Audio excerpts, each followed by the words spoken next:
PGCBL fans. My name is Aidan Joly. I am alongside Amsterdam Mohawks alumni Morgan McSweeney, who plays in the Baltimore Orioles system. Morgan, thanks for joining us. Absolutely. Thanks for having me. Cool. So you spent the summer in Amsterdam. It was 2017, correct? Yep. Yes, sir.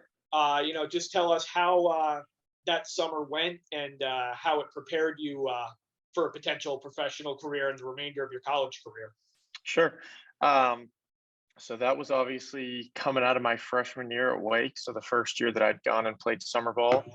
And I spent that spring at Wake pretty primarily out of the bullpen. So that was the first time in college that I got to go out and kind of start some games and get my feet wet with college competition starting. And it was awesome to get up there. And we had a really good team, and the league was loaded with talent, guys I'm still playing with today. So it was a cool opportunity to kind of get out and see some new parts of the country and start some games and do something new. Yeah. How do you think it just prepared you for a professional career outside of just finding out some of that new talent? I would say that college is structured just a little differently than pro ball in terms of, like, you play games on the same day every week, and you don't travel quite as much. And I would say that the Perfect Game League, just to a degree at least, you're jumping on a bus and driving, maybe not quite the distance that you do in pro ball, but it's more similar to like a pro ball feel. I think that's kind of the case with a lot of summer ball as opposed to college, but it was sort of a little introduction to that, I'd say. And just, the team, the nature of summer ball is you have guys coming in and out all the time on innings limits, and the locker room's kind of always changing. So just meeting new faces and playing with new guys week after week is more similar to pro ball than college as well. Yeah, and then it was 2019 you were drafted. What was that like? What was that feeling knowing that you were going to end up playing professional baseball?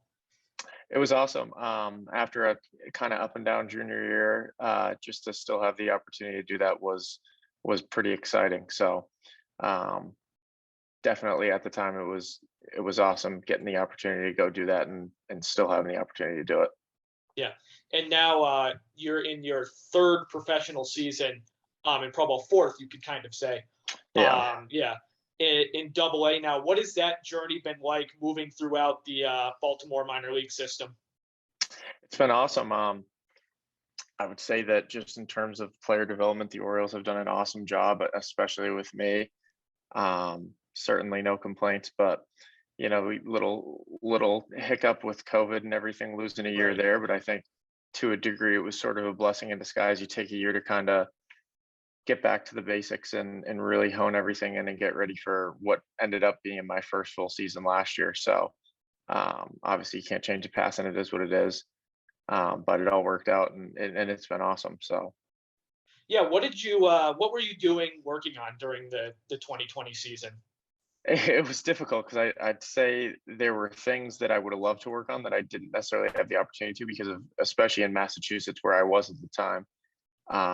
For months we couldn't get indoors to weight rooms and stuff. Mhm. So you were kind of just making do with what you could, trying to find a field somewhere to go throw on and lifting cases of water and whatever you could get your hands on. But I think just putting some weight on, just getting your body right, especially after your first season where I went from college straight into pro ball, even though it wasn't per se a full pro ball season, it kind of felt like it because we were playing baseball for 6-8 months straight. Just kind of hitting the reset button and getting everything ready for what would be the first full season, whenever that may come, was definitely the emphasis there. And just cleaning up mechanical stuff, trying to kind of lock in certain pitches. And for me, I was working on a changeup over COVID, so stuff like that. Yeah. And you get moved up to Double A late in the year last year and immediately have a lot of success. What was, that like, and, kind of almost it coming full circle when you're having a lot of success like that? Yeah, it was awesome to get moved into a team that was just loaded with talent, but also like pretty heavily in a playoff race. It didn't feel like there was any time to get your feet wet really. It felt like you kind of had to come in and have your best stuff every day. So it was a cool environment to kind of step into and be forced to push yourself and kind of see what you got. I really enjoyed it. Yeah. What is this spring been like? You've had a couple appearances with Bowie so far this spring, but what was just spring training like, and just the first couple weeks of the season so far? Yeah, it's been awesome. It's as weird as it sounds, it's kind of been the first normal year, which to a degree feels a little strange. Like Yeah. the structure of it almost feels weird. But I would say the big thing just is we started a year earlier, or excuse me, a month earlier than we did last season. So I'm not used to Maryland, and we were in Binghamton last week. I'm not used to Yeah. it being so cold. we kind of missed out on that last year. Um, but I would say right now you just kind of got to especially that first couple of weeks where you're still kind of building up after a shorter spring training than normal, and weather's a little colder than you'd like it to be. Just got to focus on making good pitches, and can't necessarily expect to have your best stuff out every day. So you just got to kind of grind through it till you kind of feel like you're all settled in. Yeah. Who are some guys within the Baltimore system that you learned from in maybe spring training specifically this year?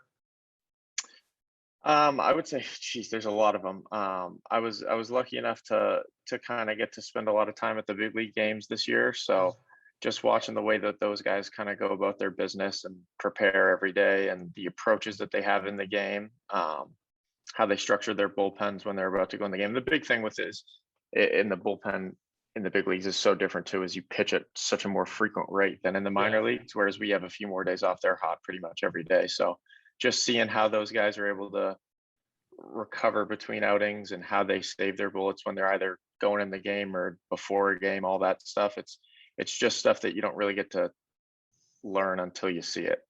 So that was really useful to be able to see them do that. And also just how those guys handle themselves with the media and, young guys coming in the clubhouse and that type of stuff. It was a really kind of good learning opportunity to that degree. Yeah. What's your outlook for the 2022 season and beyond? It's just I'd say it's the same approach I've had for a few years now. It's just going out and trying to get better every day and making good pitches and not playing GM. Like at the end of the day, you can't really control what happens, and things happen for a lot of different reasons, and you can't always kind of look into it too much. So you just gotta, keep your nose to the ground and keep putting in good work and let the cards kind of fold how they do. Well, great. Well, Morgan, I appreciate you taking some time and answering some questions for us. Absolutely. Yeah. Thank you so much. Great. The PGCBL season will be opening up on June 3rd. Make sure you follow our social media pages as well as pgcbl.com for all sorts of preseason and in-season content.